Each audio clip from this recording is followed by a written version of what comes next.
Shalom saudaraku, selamat bertemu kembali dengan saya Pendeta John Rilman Sinaga. Dalam kesempatan yang berbahagia ini kita sama-sama mendengarkan firman Tuhan. Sebab kita meyakini seperti yang tertulis di dalam Mazmur 119 ayat 105. Firman-Mu itu pelita bagi kakiku dan terang bagi jalanku. Hidup kita harus terus bergerak maju. Kita tidak tahu apa yang akan terjadi pada hari esok. Firman-Mu pelita bagi kakiku dan terang bagi jalanku. Untuk memahami firman Tuhan, tentunya kita butuh hikmat yang dari Tuhan. Untuk itu di dalam Haleluya, buku Haleluya nomor 207 ayat 1. Bani bahasa Simalungun disebutkan, berehama hatorangan, hapentaran, mengarusi hatamu. Apa mata na bangida? Pakonur na mambotoh dalanmu. Ase tongtong mandopakon bohimu kanay mardalan. Ase igomgomi tonduimu hanam. Mari jalani dengan firman Tuhan dan hikmat yang diberikan untuk tetap memahami dan mengerti firman Tuhan. Dan tentunya untuk mendukung program ini, silakan tekan like, share, dan subscribe. Terima kasih. Salam saudaraku. Selamat Pentakosta bagi kita semua. Dalam suasana yang berbahagia ini, mari kita bacakan firman Tuhan dari kitab Yesaya 63 ayat 11 sampai 14. Sebelumnya, mari kita bersatu dalam doa. Damai sejahtera dari Allah Bapa yang melampaui akal dan pikiranmu, kiranya menyertai saudara sekalian sekarang sampai selama-lamanya.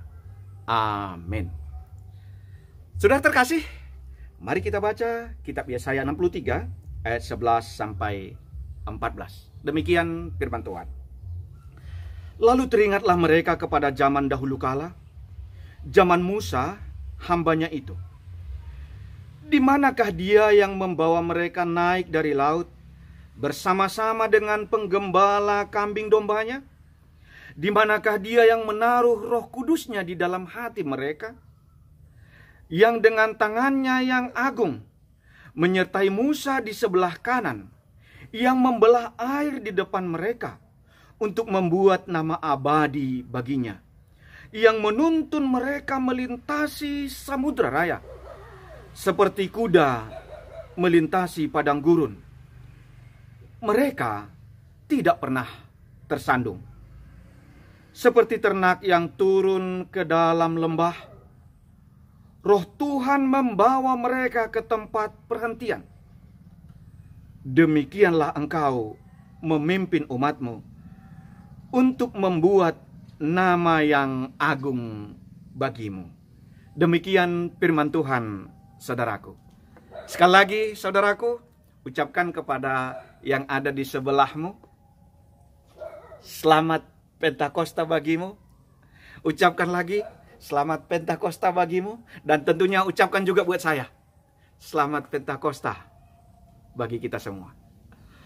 Saudaraku, di suasana Pentakosta ini, kita mendengar informasi dari pemerintah.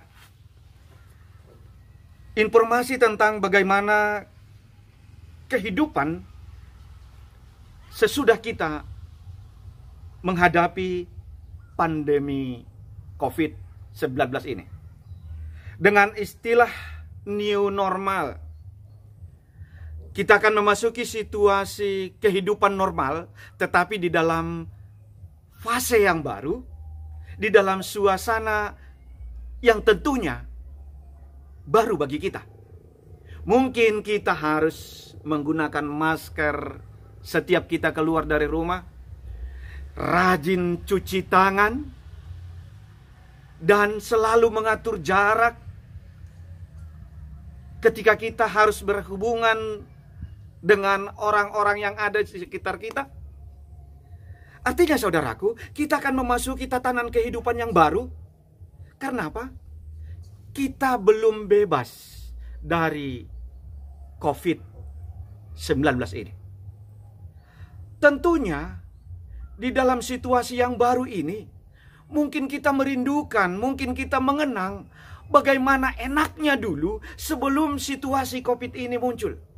Bagaimana kita di dalam persekutuan boleh bertemu dengan yang lain tanpa jarak. Boleh kita begitu sampai bertemu, salam, halo, berpelukan. Bagi ibu-ibu, cipika, cipiki dulu. Sepertinya tidak ada jarak. Kalau ada pesta begitulah enaknya dulu, manortor. Halo, mamasu-masu, makan bersama. Mungkin bagi mahasiswa, bagaimana indahnya dulu kehidupan kita begitu pulang dari kampus. Mari kita ngumpul bareng. Mari kita jalan-jalan bareng. Mungkin bagi ibu-ibu, mari kita shopping bareng. Atau bagi bapak-bapak, mari kita ke kafe nongkrong bareng. Artinya saudaraku, itu nggak mungkin kita bisa lakukan seperti dulu lagi. Ada yang harus kita tempuh dengan istilah new normal. Artinya, ada yang hilang di dalam kehidupan kita. Ada yang sudah kita tinggalkan, yang mana dulu begitu indah di dalam kita. Kita mengenang, sama seperti bangsa Israel. Mereka mengenang kembali seperti yang tertulis di ayat 7. Di ayat 7. Aku hendak menyebut-nyebut perbuatan kasih setia Tuhan, menyebut perbuatan Tuhan yang masyhur sesuai dengan segala yang dilakukannya kepada kita, dengan kebajikannya yang besar kepada kaum Israel, yang dilakukannya kepada mereka sesuai dengan kasih sayangnya, sesuai dengan kasihnya yang besar. Saudaraku, mereka mengenang kembali bagaimana Tuhan sudah bekerja luar biasa di dalam perjalanan hidup mereka. Ketika sekarang mereka harus hidup di pembuangan, yang mana banyak kehidupan mereka yang sudah dibatasi oleh kebiasaan-kebiasaan yang dulu tidak bisa dilakukan lagi. Artinya mereka harus menempuh kehidupan yang tidak sesuai lagi dengan keinginan mereka. Tetapi mereka teringat kembali bagaimana Tuhan sudah pernah melakukan perkara besar di dalam kehidupan mereka. Mungkin bagi ibu-ibu, mungkin mengenang, dilihatnya galeri di handphone, dilihatnya foto-foto, video-video, dilihatnya baju seragamnya yang dulu dipakai waktu festival, dilihatnya pakaiannya, kenapa ya sekarang nggak bisa aku pakai lagi? Kenapa seolah-olah bajuku ini nggak kompak lagi dengan badanku? Artinya hal yang dulu begitu indah bagi bangsa Israel, yang dulu begitu indah, di mana Tuhan sudah melakukan perkara besar di dalam kehidupan mereka. Ini saat itu mereka sudah merasakan bagaimana indahnya ketika Tuhan melakukan perbuatan besar di dalam kehidupan mereka. Di ayat 11, silakan bacakan saudaraku. Silakan bacakan di ayat 11. Lalu teringatlah mereka kepada zaman dahulu kala.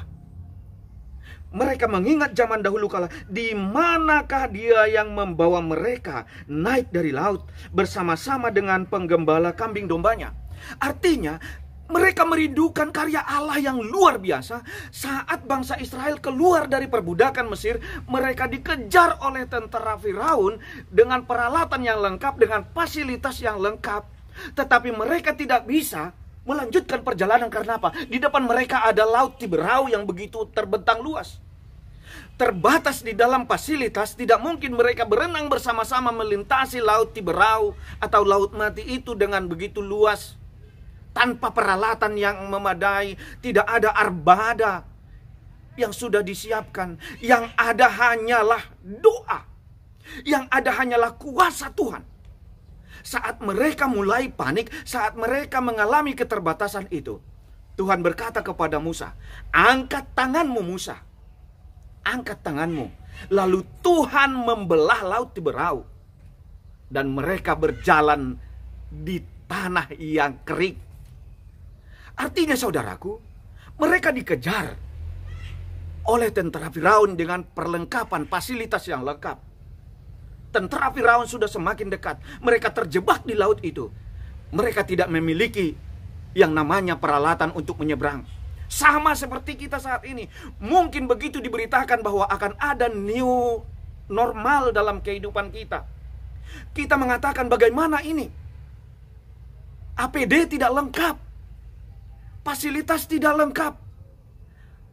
Kita memiliki keterbatasan. Tapi saudaraku, mereka mengingat bahwa Tuhan sudah melakukan perkara besar di dalam kehidupan mereka. Bangsa Israel berjalan di tanah yang kering, tetapi dibentengi oleh laut, air laut. Saudaraku, apa yang membuat hal itu terjadi? Mari kita baca. Firman Tuhan berkata di ayat 11 tadi, di manakah dia yang membawa mereka keluar dari laut, yang bersama-sama dengan penggembala kambing dan dombanya? Di manakah dia yang menaruh Roh Kudusnya? Kalau hari ini kita memperingati turunnya Roh Kudus yang dijanjikan Yesus bagi kita, firman Tuhan berkata, di manakah dia yang menaruh Roh Kudusnya? Sehingga Roh Kudus yang bekerja pada zaman Musa pada waktu itu, saudaraku, juga bekerja pada kita saat ini. Mungkin seperti bangsa Israel, mereka tidak memiliki fasilitas. Kita juga tidak memiliki APD yang lengkap.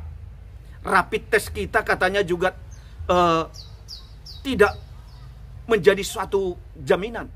Artinya virus masih ada di sekitaran kita. COVID masih ada di sekitaran kita. Tetapi perjalanan kita harus lanjut. Tidak mungkin kita lalap sohi rumah. Gak mungkin kita menjual barang-barang kita semuanya dari rumah. Koldo holi. Ya boy manggo 10 kilo, 20 kilo. Anggo 10 ton. Kayak mana kita mau jualan online 10 ton. Boleh-boleh saja mungkin. Tapi anggo demban, gambiri, ya mungkin juga. Tetapi bagaimana itu mungkin bisa terjadi? Karena peralatan kita tidak lengkap. Boy masonay ang godong signal. Boy manggosonay dong ang godong handphone diri songon na siyamin, kata orang lain. Boy mahita markebatian songon na siyam na lengkap internet ni lengkap, listrik ni lengkap dengan alat-alatnya. Hanami huta-hutaon, kan begitu keluhan kita. Boy masonay ang go lengkap haganupan. Kita menuntut perlengkapan yang kita pikirkan. Tapi saudaraku, ada wilayahnya Allah. Ada wilayahnya Allah di dalam kehidupan kita, yaitu dengan diberikannya Roh Kudus itu. Roh Tuhan, tondui ninai bata di dalam bahasa aslinya, Ruah Yahweh. Di dalam ayat 11 disebutkan di dalam bahasa aslinya, di manakah dia yang menaruh Ruah Kados, Rohnya yang kudus yang diberikan pada waktu itu. Rupanya itu sudah bekerja, saudaraku, membelah lautan itu, sehingga mereka boleh berjalan. Nah, kalau Tuhan bekerja melalui Rohnya, bukan berarti, oke, kalau adanya Roh Kudus, kata pendeta Sinaga, bolehnya kita jalan-jalan. Halo, bukan. Tetap dengan tuntunan peraturan yang berlaku. Karena peraturan itu juga, aturan pemerintah itu juga dipakai Tuhan sebagai alatnya Roh Kudus dalam menjaga keselamatan bangsa kita dari segi pandemi ini.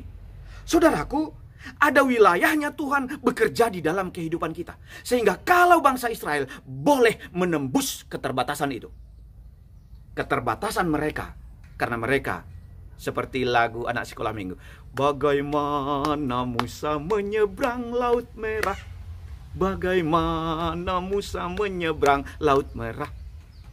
Artinya Roh Kudus yang sudah bekerja pada zamannya Musa juga bekerja di dalam keluargamu. Yang percaya katakan amin. Sambil senyum katakan amin kepada orang yang ada di sekitarmu. Aminkan itu bahwa ada wilayahnya Allah di dalam Rohnya yang kudus itu, yang tidak terbatas, sehingga bangsa Israel boleh keluar dari tekanan pasukannya Firaun, tetapi mereka berjalan di tanah yang kering. Aminkan juga di dalam diri kita bahwa ada wilayahnya Allah melalui turunnya Roh Kudus ini. Makanya mereka merindukan, saudaraku, di manakah dia? Di manakah dia? Ada kerinduan kita untuk memohon supaya Roh Kudus itu juga bekerja saat ini di situasi pandemi ini. Kita tidak disuruh untuk menyerah. Tetapi mari kita lihat di ayat 12. Ayat 12, silakan bacakan. Yang dengan tangannya yang agung menyertai Musa di sebelah kanan, yang membelah air di depan mereka untuk membuat nama abadi baginya. Artinya di depan mereka itu pernah terjadi. Mereka mengalami itu di depan mereka. Kenapa? Di sebelah kanannya Allah membelah.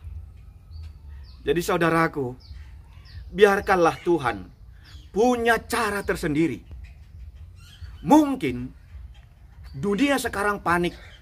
Kita juga mengalami kebingungan. Bagaimana ini kita tidak bisa memperoleh vaksin dalam tempo yang cepat. Kita belum menemukan obat yang pas untuk COVID-19.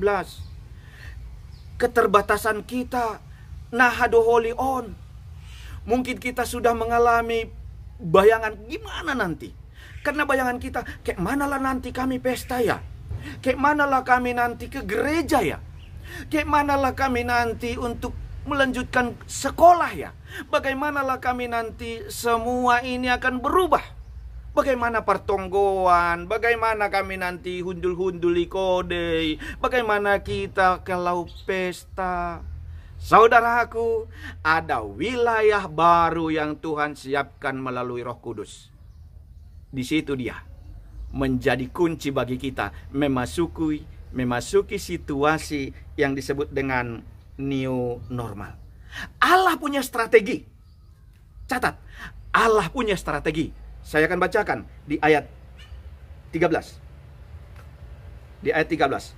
Yang menuntun mereka melintasi samudera raya supaya seperti kuda melintasi padang gurun. Saya ulangi. Yang menuntun mereka melintasi samudera raya seperti kuda melintasi padang gurun. Bagaimana mungkin kuda melintasi samudera raya tapi kondisinya seperti melintasi padang gurun? Artinya saudaraku, ada strateginya Allah yang di luar kemampuan kita. Roh Kudus tidak pernah kehabisan akal. Di sini dia makanya Tuhan memberikan Roh Kudus kepada kita. Roh Kudus tidak pernah tidak akan kehabisan akal. Roh Kudus tidak pernah kehabisan akal untuk menuntun kita melanjutkan kehidupan ini. Amin.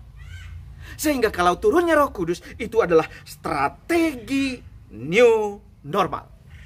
Strategi new normal dari Allah yang memberikan kita Roh Kudus seperti menuntun melintasi samudera raya, tapi kondisinya seperti di padang gurun. Mungkin bagi kita itu nanti janggal. Mungkin bagi kita itu nanti nggak enakan zamanku toh, katanya kan sering kita itu. Piye enakan zamanku rek, kan gitu.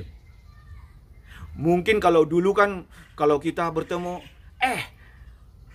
Horas Cipiki. Kayak pengalaman saya mungkin kalau pulang ke tempat pelayanan dulu, ya Horas pendeta, Horas. Jadi kalau ada misalnya orang tua, opung-opung, ay pendeta namion, sehat kam pendeta, sehat ting nikutong, baninande itingon, baru di umah laku, mah, jadi hulap lah, di sini sudah ada bekas sutil gerger, tanpa batas. Udah enak dulu. Ini harus kita robah, tidak bisa seperti dulu lagi. Tapi lihat saudaraku, ini strategi normal dari Roh Kudus yang Tuhan berikan kepada kita, sehingga kita bisa menikmati tatanan kehidupan baru ini dengan tuntunan Roh Kudus. Kita baca firman Tuhan berkata di ayat 14. Silakan bacakan saudaraku, ayat 14. Seperti ternak yang turun ke dalam lembah, Roh Tuhan membawa mereka ke tempat perhentian. Yang membawa mereka itu ke tempat perhentian itu Roh Tuhan.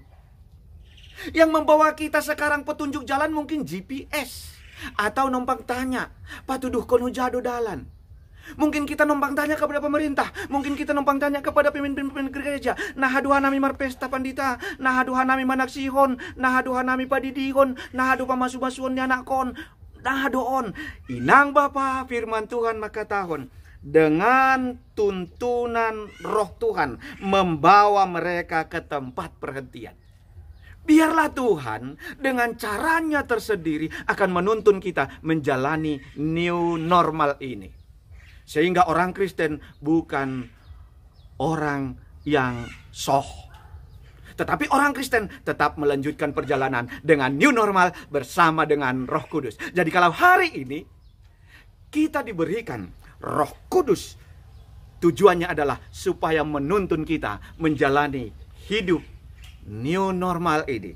Tatanan kehidupan kita. Dan mari kita ingat bahwa review kembali, ingat kembali pengalaman kita bersama dengan Tuhan yang akan Tuhan nyatakan juga dengan versinya yang baru. Saudaraku, catat di dalam hatimu bahwa bukan hanya satu cara Tuhan untuk melindungimu. Catat di dalam hatimu bahwa ada tatanan kehidupan yang belum kita masuki. Biarkan Tuhan bekerja di sana. Biarkan Tuhan yang menuntunmu pada hari esok. Biarkan Tuhan memberikan jaminan bagimu supaya saudaraku boleh memenuhi kehidupan ini dengan penuh sukacita, dengan tatanan new normal, dengan tuntunan Roh Kudus. Mari jalani kehidupan kita dengan penuh sukacita. Katakan sekali lagi, selamat Pentakosta, dan yakinkan diri kita.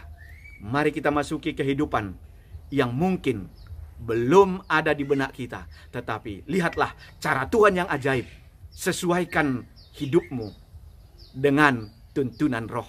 Sesuaikan hidupmu dengan bimbingan Roh Kudus, sebagaimana Tuhan sudah pernah membimbing umatnya.